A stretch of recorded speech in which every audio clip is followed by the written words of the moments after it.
It's another edition of Time About the Movies, and today we're taking a look at the 6 films of September 28th, 2007.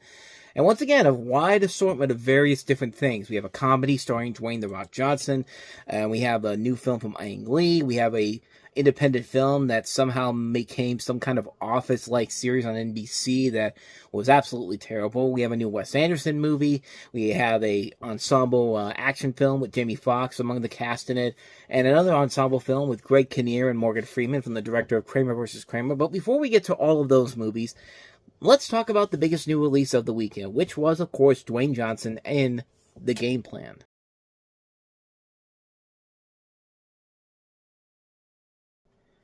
Of course, you've seen many, many movies that look incredibly stupid and unfunny.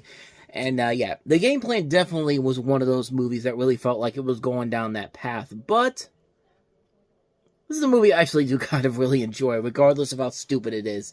And as you can tell from the plot of the movie, you have Dwayne Johnson as a professional quarterback who finds out that he has an 8-year-old daughter from a previous relationship, played by Madison Pettis, and of course chaos and hilarity ensues. Also, most notably, this was the last movie that actually credited Dwayne Johnson as Dwayne "The Rock" Johnson, so that was The Rock is no longer part of the equation in this particular case. But yeah, this is a film just like The Pacifier a couple years ago that could have easily been a terrible movie and just unfunny, uninventive, uncreative by any means necessary, or just plain just a mess of a film. But it wasn't. It was a nice little film.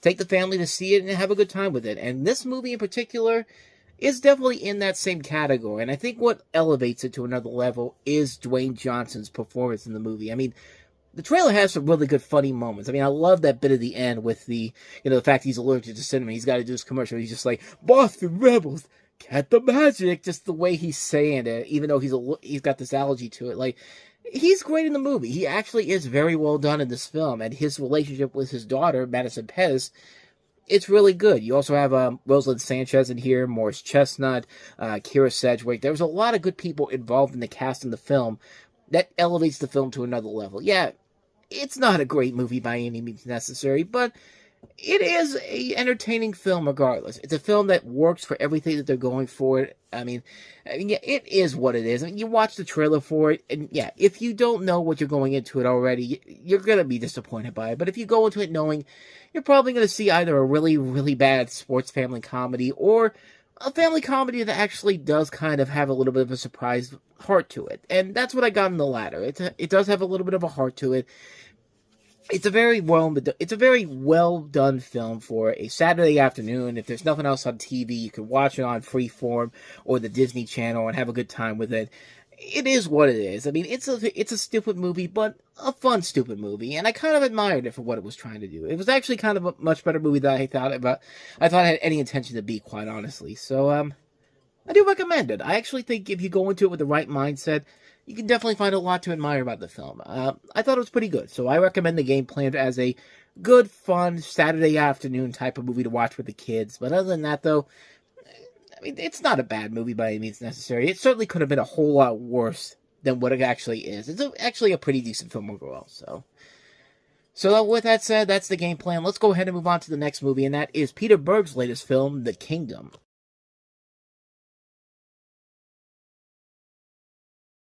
So in The Kingdom, after a terrorist attack on an American household compound in Riyadh, Saudi Arabia, where families and FBI agent Francis Manor are murdered, FBI agent Ronald Fleury blackmails the Saudi Arabian consul to give 5 days of investigation in the location.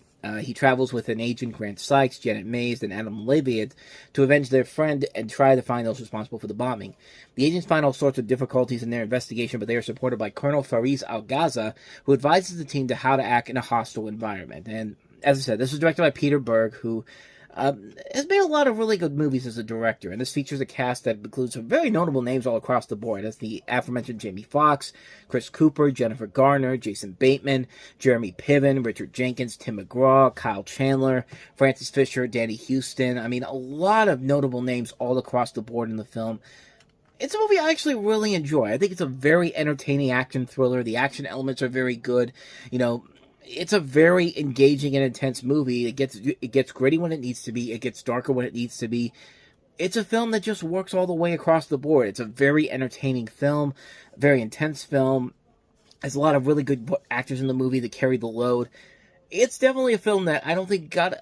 I mean, I say it doesn't get the proper respect. It wasn't a bomb when it came out, but it didn't really perform as well as I think a lot of people expected, especially with the cast that it had on there. I mean, it's a really good movie. It is a film that I think definitely deserves a little bit more of a recognition to it as a good movie.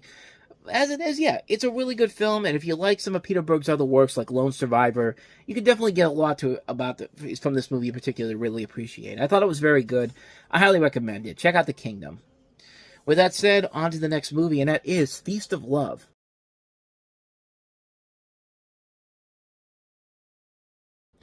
Yeah, don't let that commercial fool you. This is not just a movie where it's just centering around Greg Kinnear and Morgan Freeman.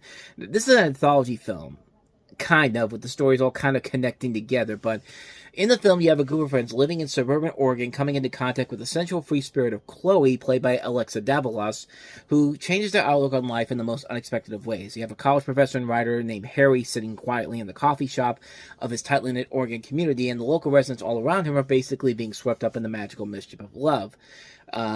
The coffee shop owner, Bradley, played by Greg Kinnear, has a bad habit of looking for love in all the wrong places, and his relationship with his wife is a prime example of what happens with that. Meanwhile, you have a frazzled real estate agent, Diana, becoming ensnared in a taboo affair with a married man. David, lovely newcomer, Chloe, attempts the formidable task of romancing the troubled soul, Oscar, and Harry's own wife, Esther, affectionately tries to get through to her husband as she wrestles with the pain of losing a loved one. This is directed by Robert Benton, who, as I said before, did Kramer versus Kramer, Places in the Heart. We talked about one of his movies last night on Flashback, Nadine, but this was the last movie he ever directed, and it's definitely not a way to go out on top, unfortunately. There's a lot of good people in the cast of the film, you know, that aforementioned Morgan Freeman, Greg Kinnear, Rhoda Mitchell, Billy Burke, Selma Blair, Alex Davalos, Jane Alexander, Fred Ward, Stana Katic, I mean, Margot Martindale. There is a lot of really good talent in the film, but even so, the film in particular really just kind of falls apart at the seams pretty early on, and it just has no way of getting back around here. The way they try to connect all these stories together into this one story in general, it just doesn't work overall, and it just kind of hurts the ebb and flow of the film all across the board. It's a film I was kind of let down by, especially considering this was the last film by this really good director, and he hadn't really done anything of noteworthiness for a long time. And for him to just go out on kind of a whimper here, it's kind of disappointing to see that. It's a shame that this happened to him, and yeah, not much more to say about the movie itself except that it's kind of bland. It's not that great overall. Kind of a disappointment all across the board, unfortunately. So skip on Feast of Love. So with that said, let's go ahead and get back to some good movies now. Wes Anderson's latest film is next up. It's The Darjeeling Limited.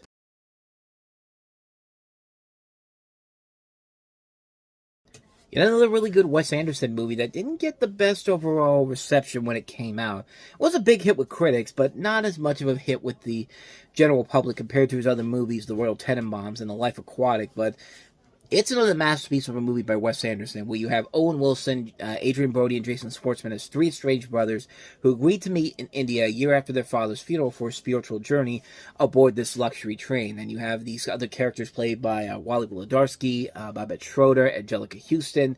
You have Natalie Portman, who also starred with Schwartzman in a prequel short that came out after this. Hotel Chevalier, which is actually really good too. Bill Murray's also in the movie as well. You have a lot of really good recognizable people in here. And it's yet another visually gorgeous and brilliantly written Wes Anderson movie, boasted by these strong performances by the three leads. I mean, not much more you really add to it per se. It's just everything that you love about Wes Anderson is in this movie. The great comedy, the great direction, the great sense of drama they throw in there. I mean, everybody plays their parts to a T. It's just one of those great, unique experiences that you come to expect from a guy like Wes Anderson, and it shows up very well in this movie. Not much more to say. It's a great film. I highly recommend it. Check it out. If you love Wes Anderson's other works, you're going to love this as well. The Darjeeling Limited. So with that said, on to the next movie, and that is Lust, Caution from director Ang Lee.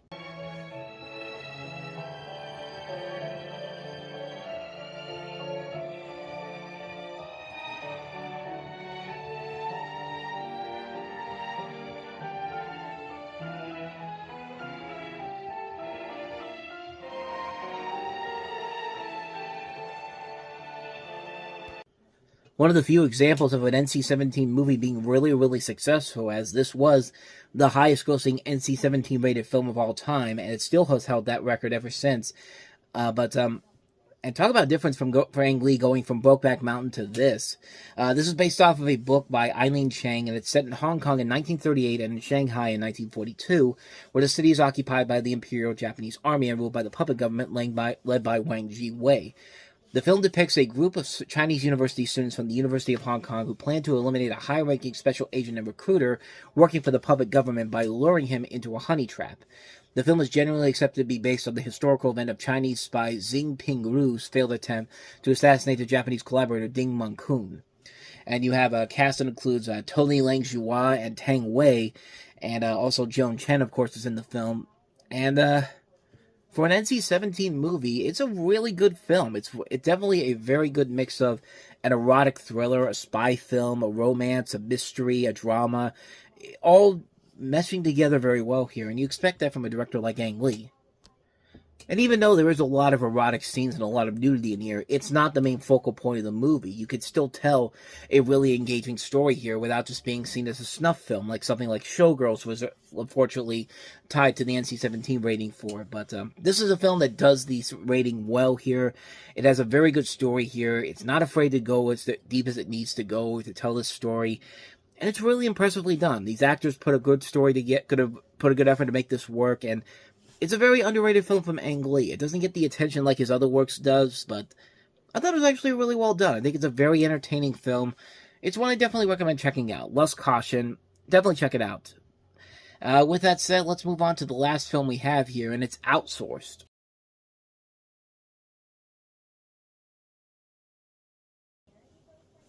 Topical issue for back in the day, not really much today, but when the call center he manages in Seattle is outsourced to India, Todd travels there to train his replacement.